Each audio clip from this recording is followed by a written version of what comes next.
hi, Michael. So Hi. here's the question. Ramana has said that the troubles and suffering in life are there because they lead us to God in the dream relative world. Ajata says there is no you or I or God. Ramana said Ajata is his true teaching. Why is there a God in the relative dream world and none in Ajata? The ego exists only in the dream world. The ego is a troublemaker. Why even have an ego or dream world? If the purpose of suffering and ego is to lead us to God in the dream and to realize our true self, only to understand in the final teaching of Ajata that nothing exists, including you, me, Ramana, or God, what's the point of the dream or the point of anything? One could ask within the dream, why does God, who we are, if we're the self, needing to know itself? And then I wanted to read you just the little bit that Ramana had written about it. Of course, as you know, he says, the Agita Doctrine says nothing exists except the one reality. There is no birth, no death, no projection of the world, no drawing in of it, no seeker of liberation, no liberated one, no bondage, no liberation. The one unity alone exists ever. So are we to assume the one entity is what some would call God or whatever you want to place a name of it because it's unknowable? Yes, we can call it God, we can call it ourselves, we can call it anything. But there is only one thing, and we are not other than that. That is the crucial thing. That is what we actually are. If the term God is to have any meaning, God cannot be other than that, other than the one reality. However, when we raise as ego, that we seem to be something other than that reality. That is, we don't experience ourselves as the one indivisible, infinite whole, other than which there is nothing. We experience ourselves as a small person with so many problems, and in a big universe, who were born at such and such time is going to die one day. All these limitations are there. So we are now not experiencing ourselves as that infinite whole. So in our view, that infinite whole seems to be something other than ourselves. And so we give it a name, God. But the reality of God is not, that is what God actually is that infinite whole, and we cannot be other than that. Regarding your question why, the ultimate answer to the question why is Ajata. What does Ajata say? Nothing has ever come into existence. There was never any dream, never any appearance. The one infinite, eternal, indivisible and immutable whole alone exists. That is pure awareness. That is Satchit, existence awareness. That is what is shining in our, we're always shining in our heart as I am. That alone is real. If that alone is real and nothing else has ever come into existence, you're asking why is like asking why was the son of a barren woman born? There's no such thing as the son of a barren woman. It's a logical impossibility. So if Ajata is true, the question why becomes redundant. The question why seems to be an important question because we are not experiencing Ajata. We're experiencing this dream. So we want to know why this dream came into existence. Bhagavan said the root of this dream, the root cause for the appearance of this dream is our rising as ego. When we don't rise as ego, nothing appears, nothing else appears. All dreams, all phenomena appear only in the view of ourself as ego. So the root cause of everything is ego. So why ego? It's an impossible question to answer for two reasons. Firstly, a philosophical reason. Ego is the first cause. It is the cause of all other causes. There cannot be a cause for the first cause. So there's nothing prior to ego and no cause prior to ego. we cannot say that for one reality, the pure awareness, we cannot say that is the cause, because it alone exists. It never does anything. It is immutable. How it is a cause only in one sense. That is, in Indian philosophy, they distinguish different types of causes. The two main causes are the material cause. If you've got, for example, a table, what is the cause of a table? The material cause is the wood. The active cause is the carpenter.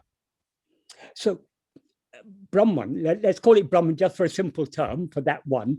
Brahman is the material cause in that it is the only substance, it is the only vastu, it's what alone exists. So whatever seems to exist, the substance of what is actually appearing in that form is only Brahman. So Brahman is a material cause, but it is not the nimitta karana. Nimitta karana means the active cause. It's not like the carpenter, not like the creator God who one day decided, let there be light, and etc., etc. I mean, in every religion, they have their own account of creation.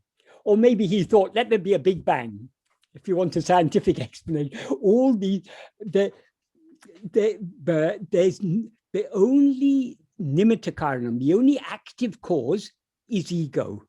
That is, ego is what brings all this into existence, what makes the appearance appear. The substance of all this, of both the ego and the appearance, is only Brahman, the pure awareness. That is the ground.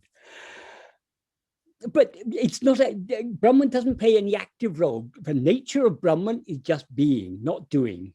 Doing is only the nature of ego. So ego is the first cause. So there cannot be any cause prior to the first cause. But then that's very unsatisfactory. How can we say ego suddenly popped into existence all of its own accord? There's a problem there. We have a problem. This is a problem, whatever type of account of creation you want to come up with, you have a problem. Because how does something suddenly pop out of nothing?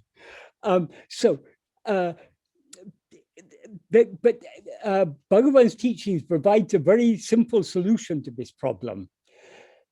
Ego is the first cause, so there's nothing prior to ego. So we cannot explain how ego came into existence.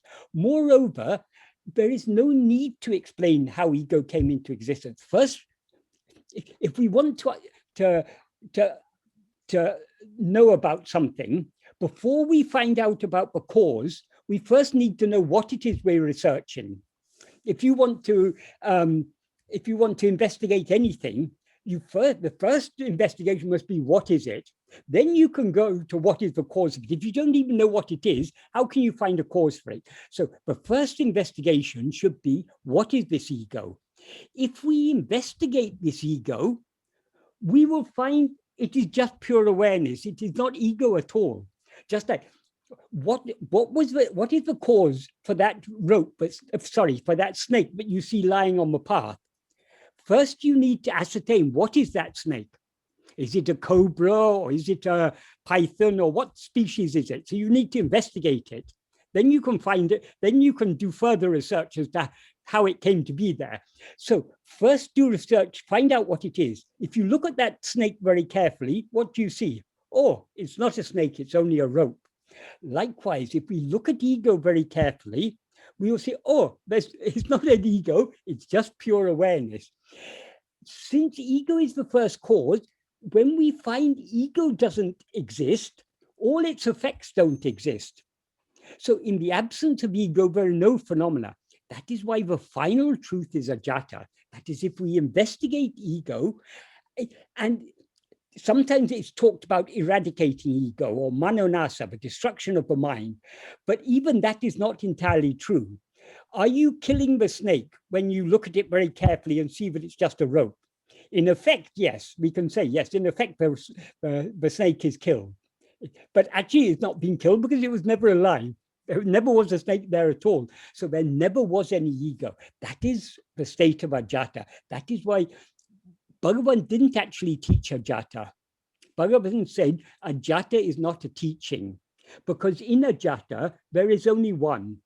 So there's no one to be taught and no one to teach. The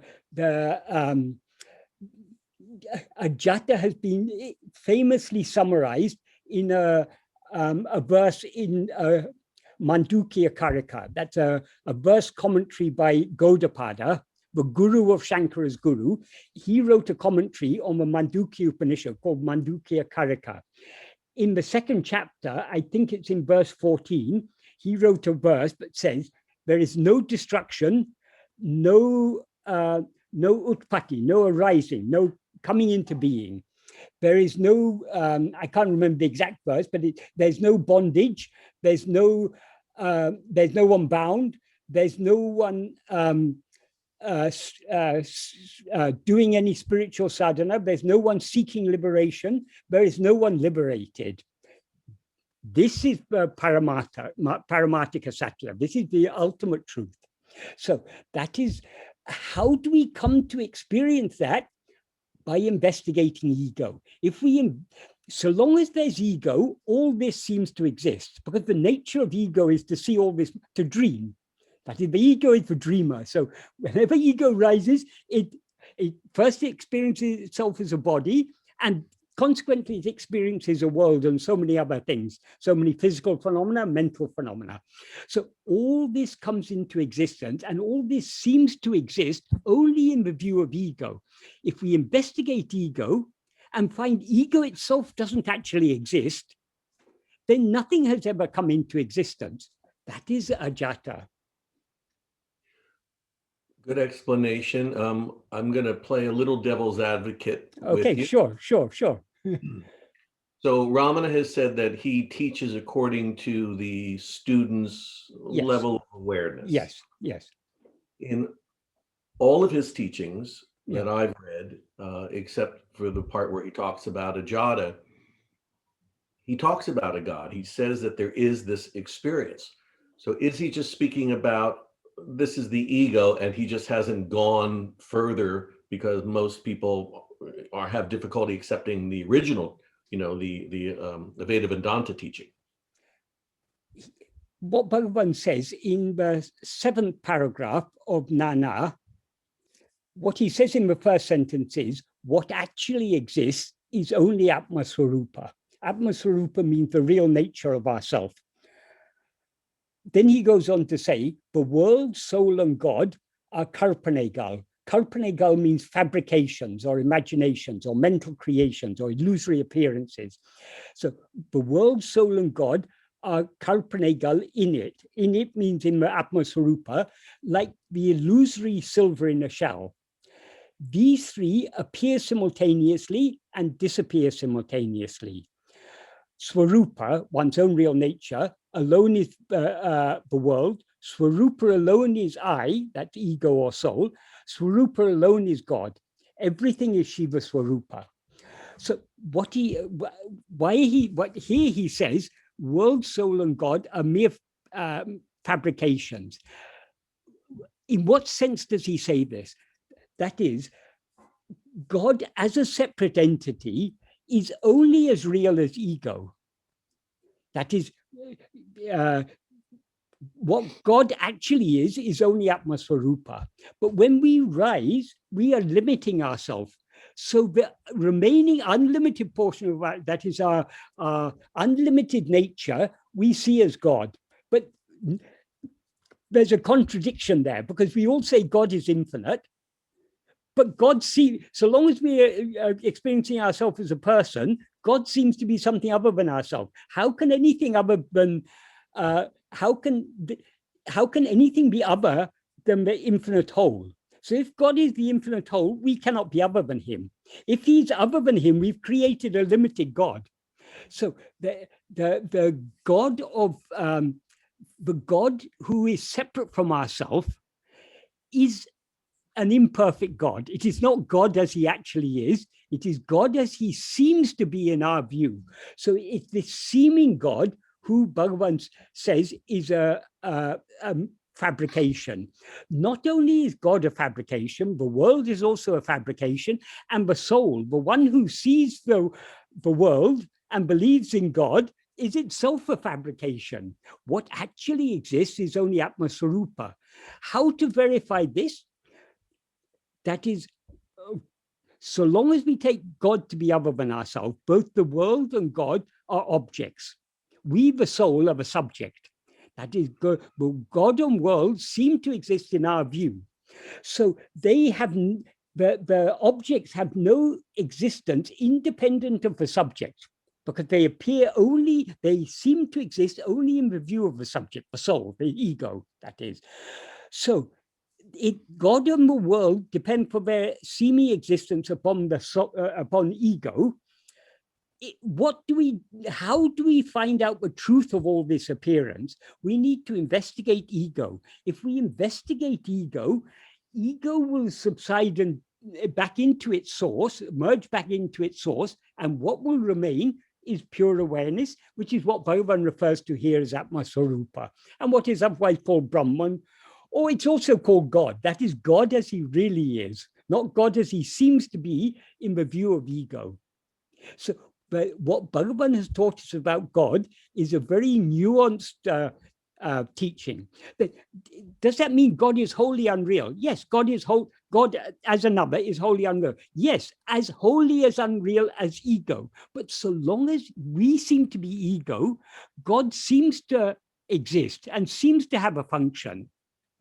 God, the function of God is ordaining the fruits of our karma, and so many functions are ascribed to God. Those functions are as real as ego.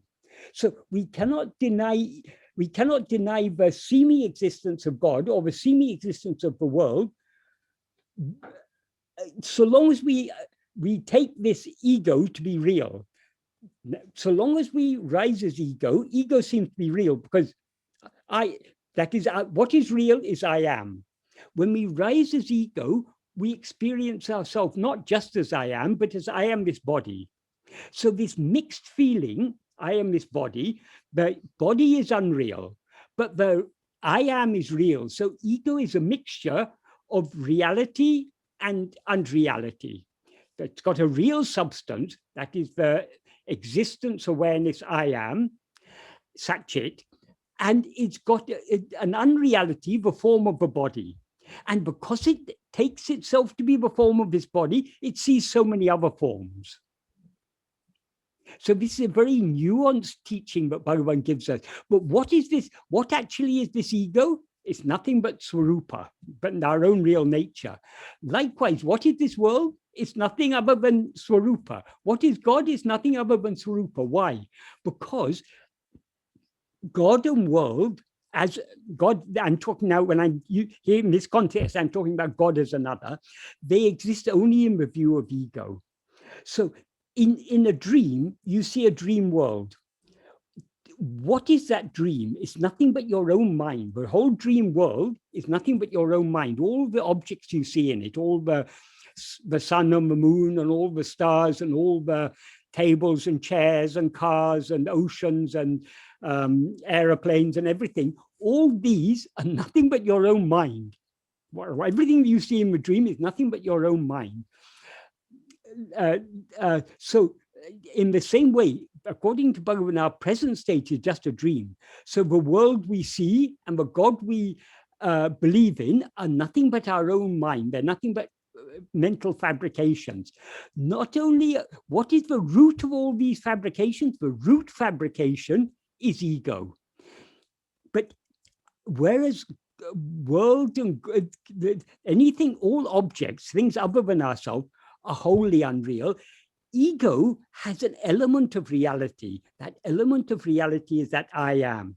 When we investigate ego, and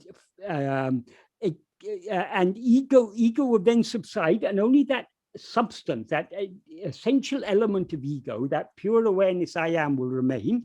When the pure I am remains, then what was that world and God? It was nothing but the same I am. So ultimately, everything gets reduced back to I am. And since I am never undergoes any change, it always is as it is without ever rising or appearing. And since there's nothing other than it, The ultimate truth is ajata. Okay, so basically when people speak about karma or near-death experiences, or they speak of anything, they're Yeah, speaking about the dream, which is basically the yeah, ego yeah, yeah. doesn't exist. But So, but but on this relative plane, so long as this, as we rise as ego, this body seems to be real. This dream world seems to be real. The law of karma is as much a part of this dream world as, for example, the law of gravity. This may be all a dream, but if you step off the top of a tall building, you're going to have a horrible fall because of the law of gravity. Just like one of the laws of that govern phenomena in this dream is gravity. That's a gross physical law. There's a much subtler law, which is the law of karma. So these things, they are true. They are all as true as ego is, as ego. If we investigate ego, then all karma, everything comes to an end, because all that karma, the desire with which we do action, the actions we do with desire, the fruit of those actions, the destiny that we experience as a result of that is the fruit that we experience as our destiny, all that is all only exists in the view of ego. So whatever way we think of it, it comes back to just one problem, just one root problem. If we solve that root problem, there are no problems then. That the root problem is our rising as ego. How to put an end to this? Ego is a false awareness of ourselves. Now, you are aware of yourself. I am Kevin. I am aware of myself as I am Michael.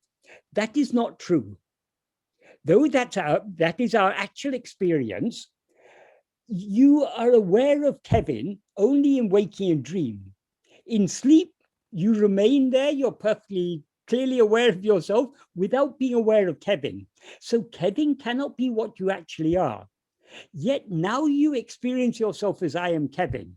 So your experience, I am Kevin, seems perfectly real now. So long as the feeling I am Kevin is real, seems real, the law of karma, the law of gravity, the whole world seems to be real. The science seems to be real. The history seems to be real. The geography seems to be real.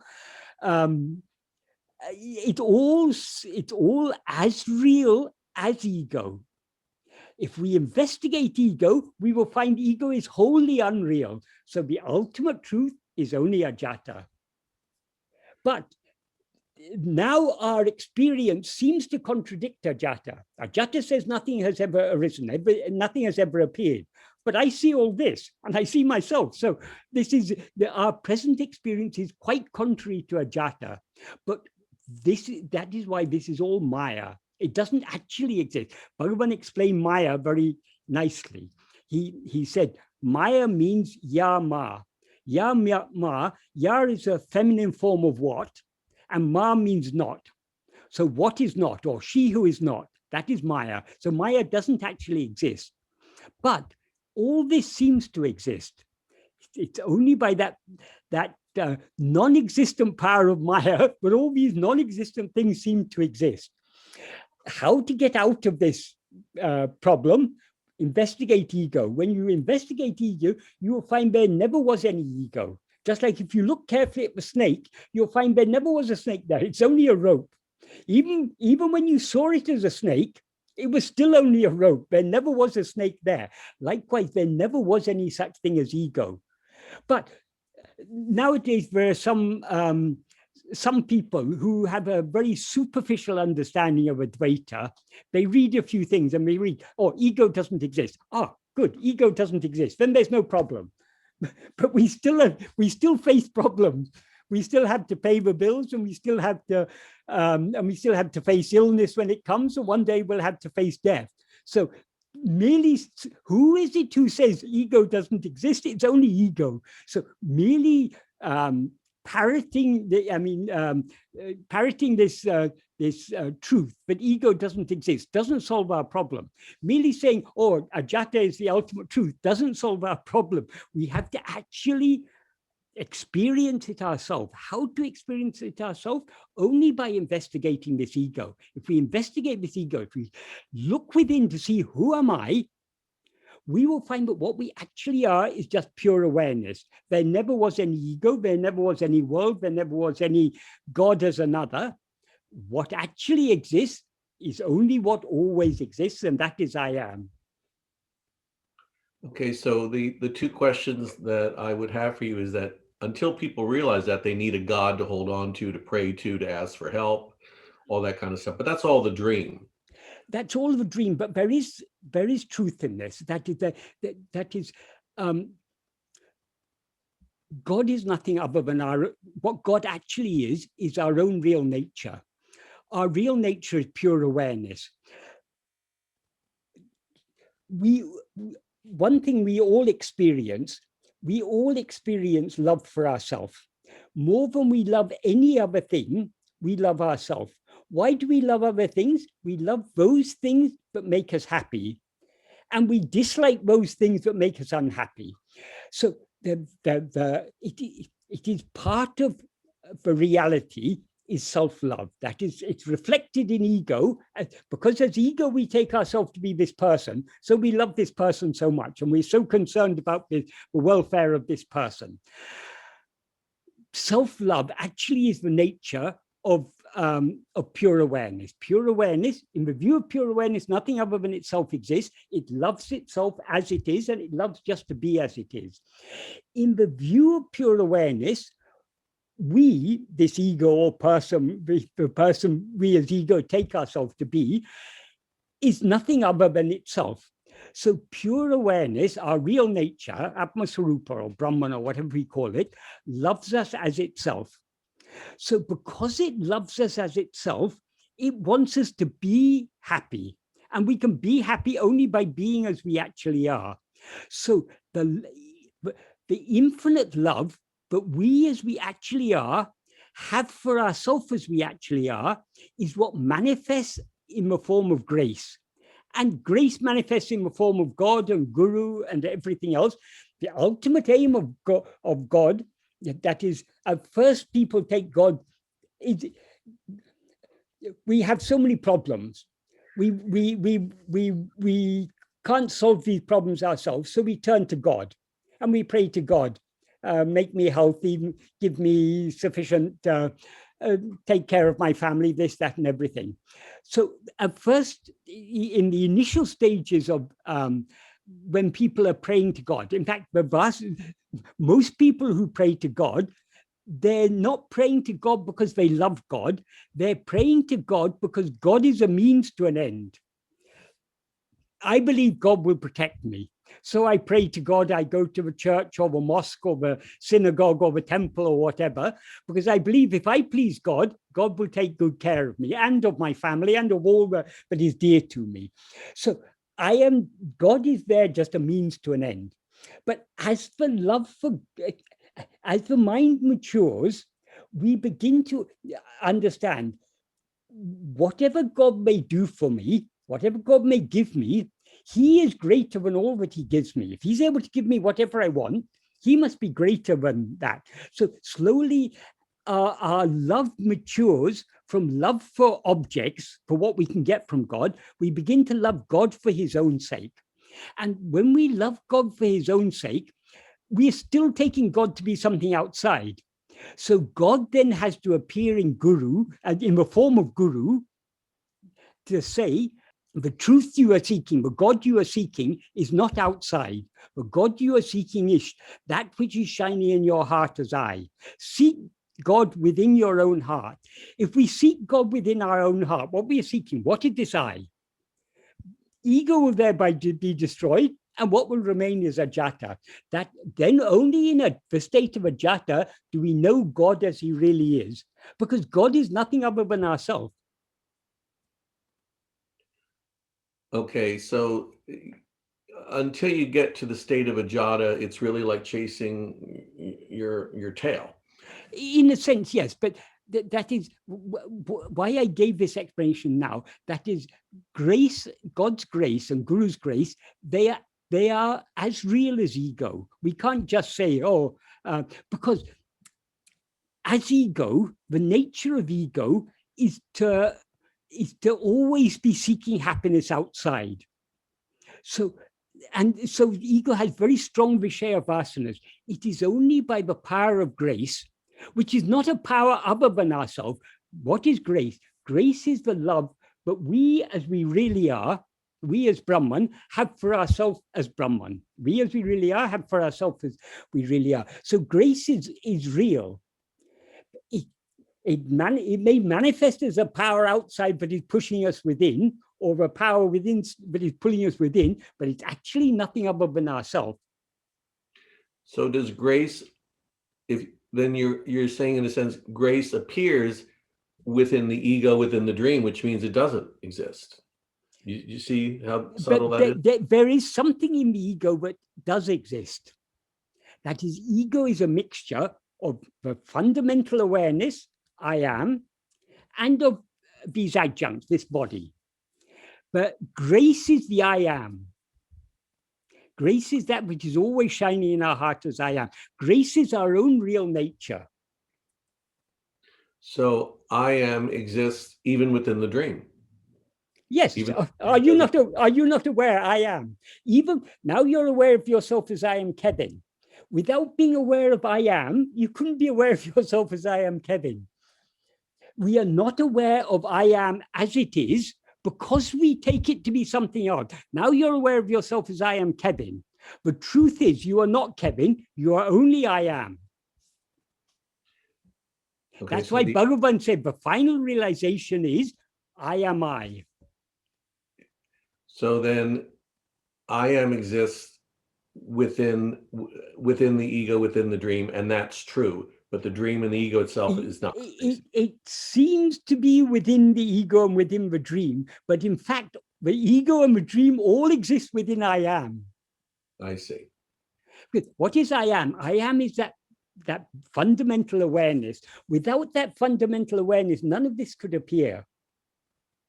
So when someone will boil it down, again, playing devil's advocate, and say, why all this trouble? Why can't you just get to I am, period, with all these problems? The answer is there really are no problems. There are no problems. Well, there is one problem. The ego is a problem. How to get rid of this problem? Investigate it. If you investigate it, then you'll see it doesn't exist. Then you can say there's no problems. But so long as ego exists, we can't say there's no problem. Because ego is the root problem, and the nature of ego is to spawn other problems. Yeah, it's a strange thing because you're saying everything is, it's said that everything is a problem because of the ego, and yet the ego doesn't exist, so there really isn't any problem. That is ajāta. That is ajāta. So this is beyond the twilight zone. Yes. This is something that anyone, normally would dismiss as craziness.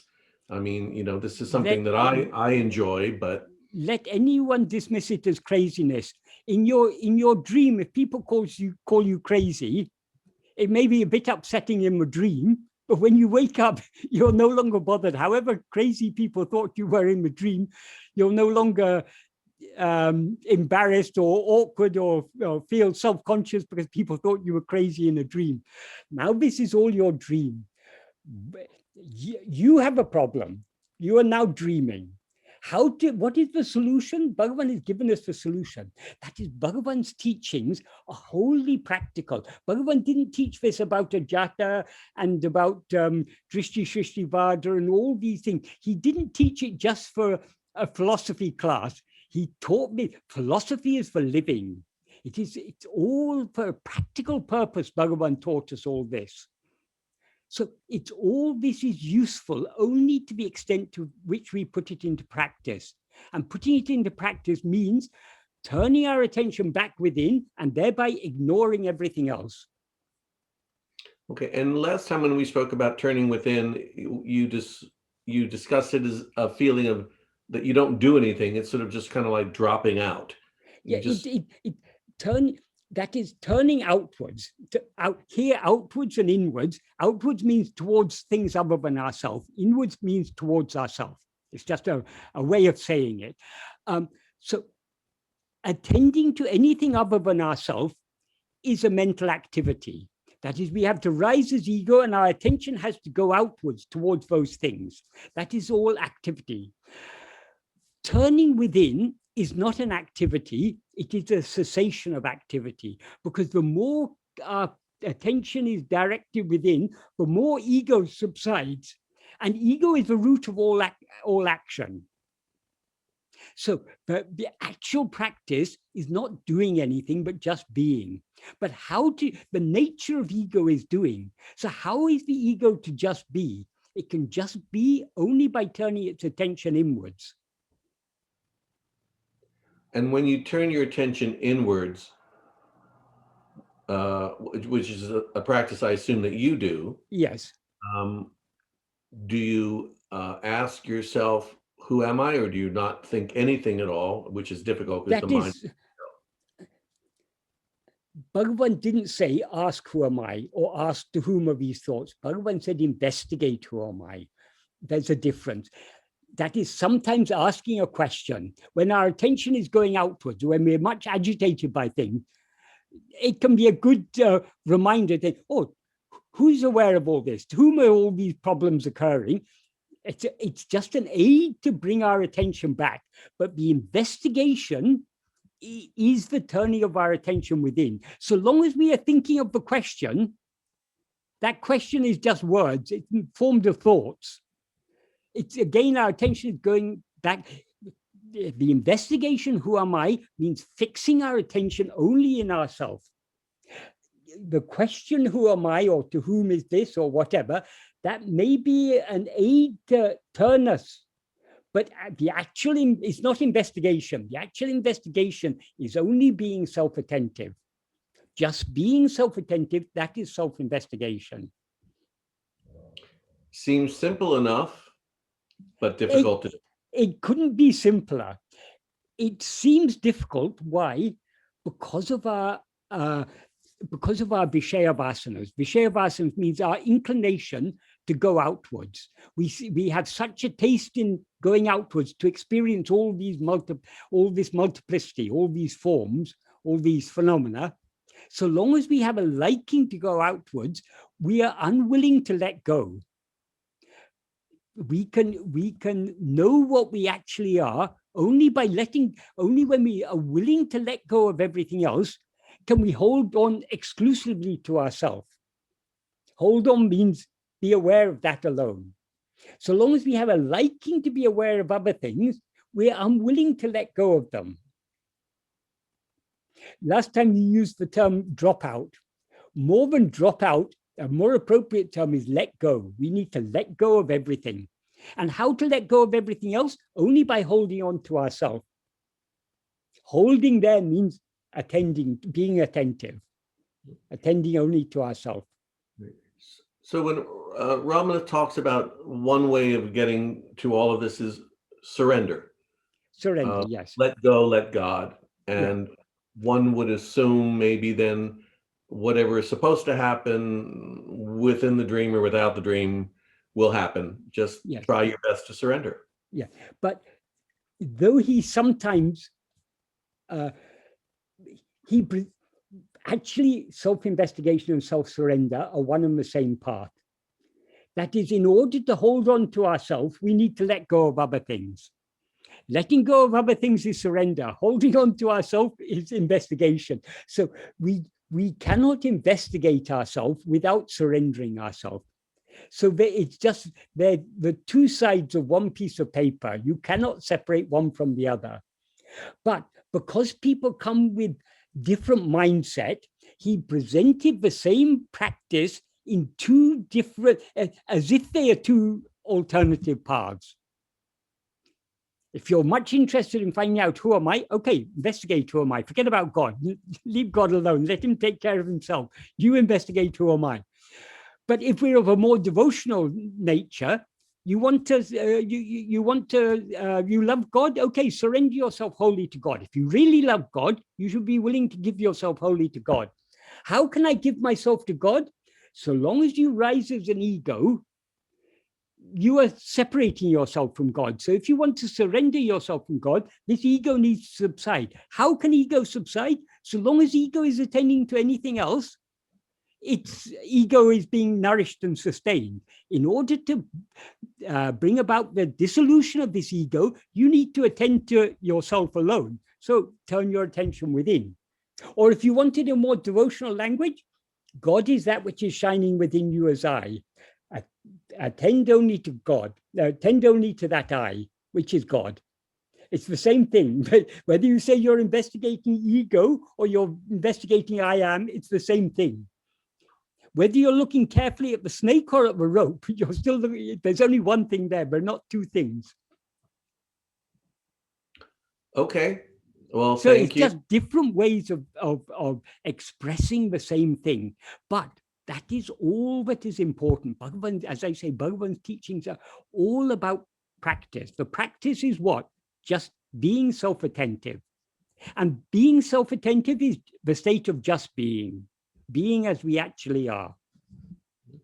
So one could really say you don't need to do meditation, you don't need to do prayer, you don't need to do any kind of rituals at all. All you need to do is be with it. Yeah, but we can also call this, generally when people talk about meditation, they're thinking about meditating on some object, some name or form or sensation or whatever it is. This is meditation, but not meditation on an object, meditation on the subject. Meditation only on I. And you don't even need to give it a name. So You don't, yeah. Whether you call it meditation or investigation or whatever it is, just be as you are. Which is the name of one of the books. Yeah. Because that was Bhagavan's fundamental teaching. Be as you are. How to be as we are? Turn your attention within. Okay. Well, thank you. That should hold me and a few other people who've asked these questions for quite a while. Yes. Okay. I'll review the video and keep thinking about it. It's a very, very subtle thing. It is very subtle, very subtle. Like a bad cosmic joke to me, but it is, yes. But we are the bad cosmic joke. We are both the problem and the solution. And both as ego, we have a problem, but the solution is only by turning back to investigate this ego. So we are both the problem and the solution. And the problem and the solution don't even exist. So no, exactly. Very strange. Okay. But we have to take the medicine in order to find that both the disease and the medicine don't exist. Okay. Strange, but okay. Yes. What can be stranger than Ajata from our perspective? Yeah, from our perspective, but reverses everything because what Ajata cancels itself out, really. So all of this dream and the ego and all these questions become the strange thing once you from that side, yes. And how to live in the world but not be of it is, it's a circle of conflict. Yeah. So the best way to end a war is to put your gun down and walk away. Yeah. That's what we're doing. Instead of fighting with this world, we're turning within. That means we're putting down our gun and we're retreating, surrendering. Mm-hmm. Yeah. We're showing the white flag.